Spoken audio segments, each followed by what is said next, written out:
of all, I want to congratulate you with the release of More of Nothing. It's a new EP after the album they did and the live version of it. How do you get with this one together?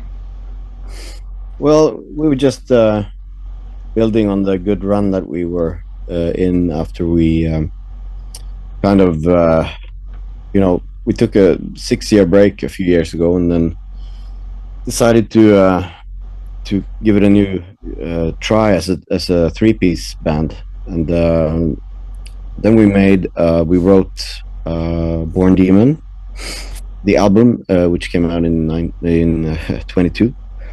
And then we just felt very inspired by the new format of the band, because it's very different being a 3-piece compared to a 4-piece band. So it all just gave us a lot of energy and inspiration. And so when we broke the code of writing songs for a 3-piece band, we really got going, and a lot of inspiration. So we wrote a lot of songs in a very short time. So that's why we had material enough to release another EP. Yeah, I saw you refer to yourselves now as the Toxic Trio. Can you explain a little bit about the dynamics between you? Yeah, sure. Yeah, that name just, we thought it was a fun name that kind of describes how we the energy that we felt when we broke the code of playing as a 3-piece, because it doesn't happen automatically. You have to work we had to work for a good while to break that code. And once we found it, and once we found the right dynamic, just we felt toxic, and we thought we sounded toxic. It was a lot of wild energy that wanted to be released. So the Toxic Trio name came from that. And also we celebrated a lot when we broke that code. And I guess we got intoxicated in that sense as well. So yeah, no, it's to sum it up, the process was every instrument has to kind of be redefined when you go from 4 to 3 people in the band, because there's a space to fill from the missing member, and that space needs to be filled by everybody in the band, not only the remaining guitar player, which was me in this case, but also the bass and the drums, and also the vocals needs to change to kind of fill that void. And so it was a process to find that the new way to slice the cake between us to make it work. But yeah, once we found it, it was what made us decide to go on as a band and make the new album. And I'm really happy that we found that dynamic eventually. Yeah, that's good to hear. Did you have any big challenges then when you finally found the sound? It sounds like then it all, when you finally got it, it all comes out. Did you have a smooth ride with this one then?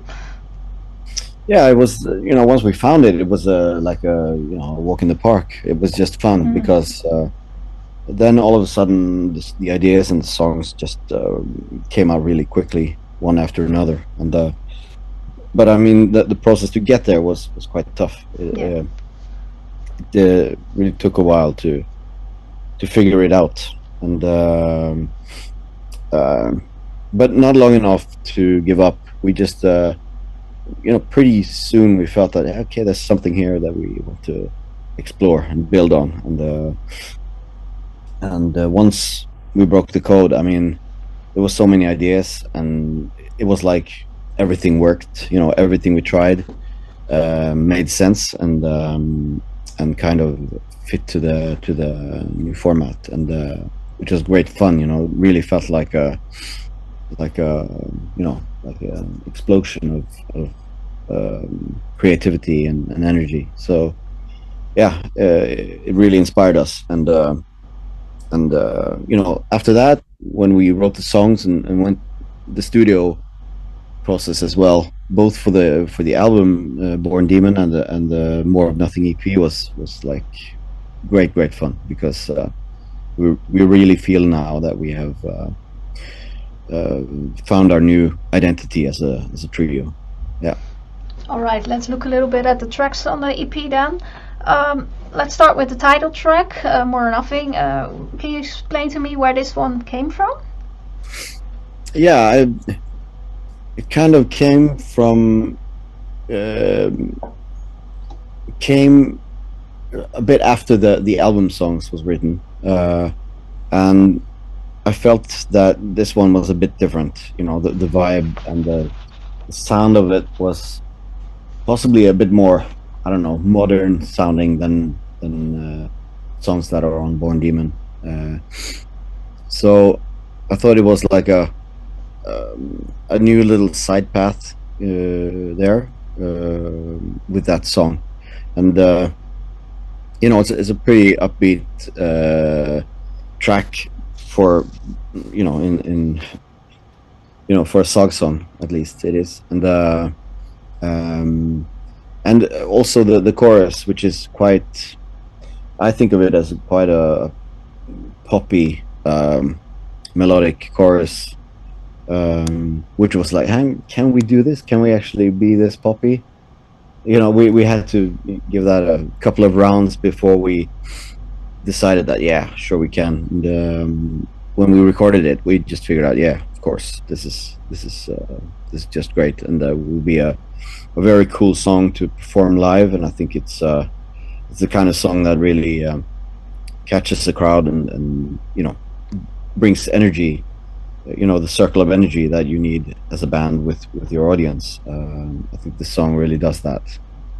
Yeah, I can agree with that. All right, if you look at Suffer in Silence, it sounded to me much like a classical track that I've known from you guys, but there's some refinement in there. Can you tell me how you got to that one? Yeah, that one was inspired by, you know, like old school black metal, I guess, to some extent.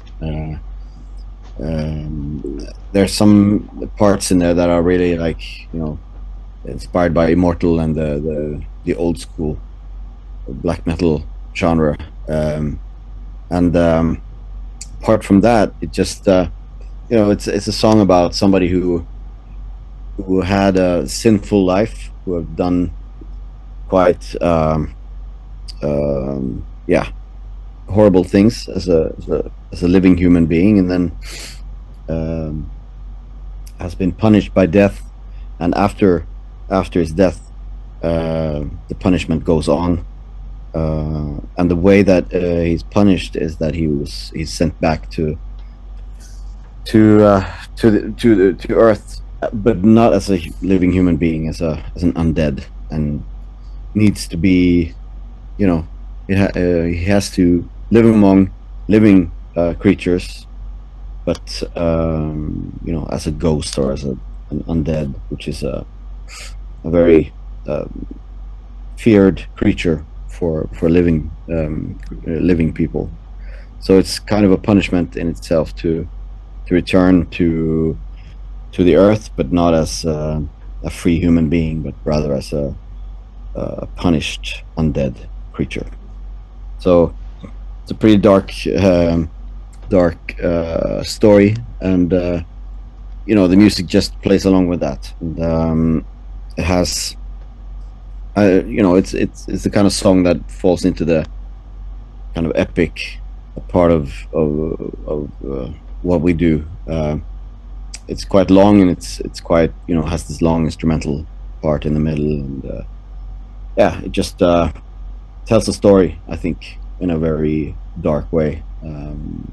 But yeah, like you said, you know, it could possibly have been on a few of our earlier albums. I think this one is especially black sounding, and you know, maybe similar to some of the songs that we did early in our career on SAHG 1, for example.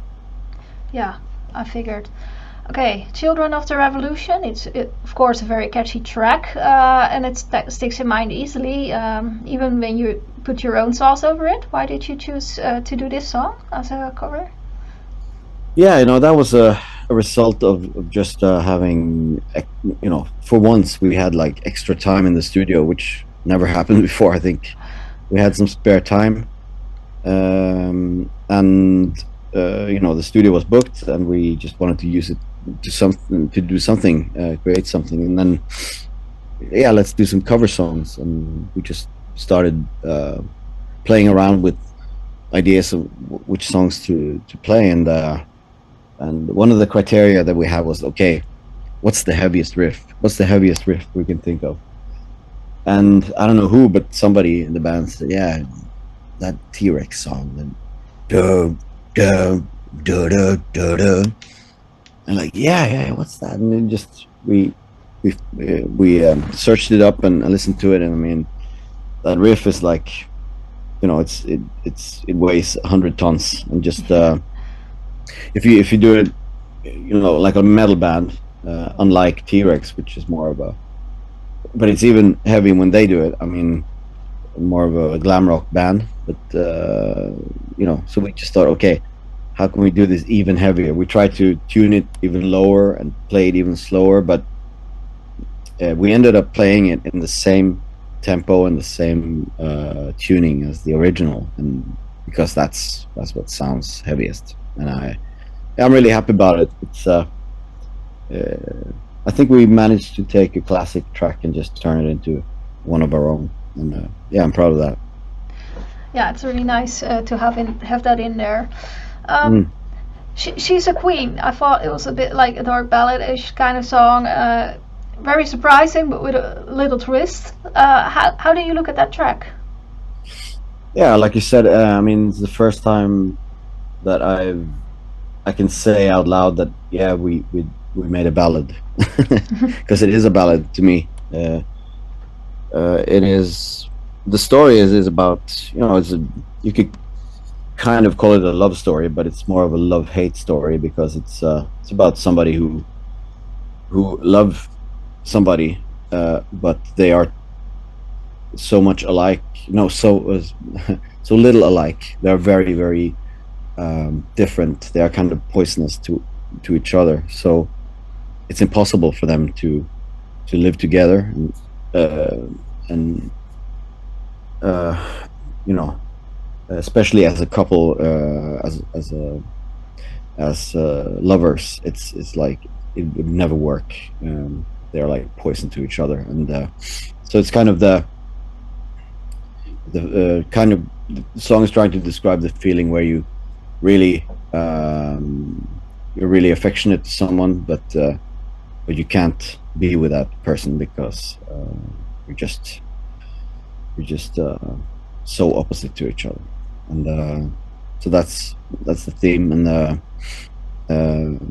thought, I had this chord progression on the verse there, and I thought, when I wrote it, which was years ago, actually, pretty long ago, I never thought that this would be a SAHG song. But becoming a three-piece, we just opened up for more things that we never had the balls to do before, and now we just tried it, and again, it just turned out really well, and it became kind of, okay, we thought we never could do this, but hey, it sounds really, really cool, and really, like you said, it's a ballad, but it's a very dark ballad. It's very, the vibe of it is relatable to what we do, in general. So I think it really fit.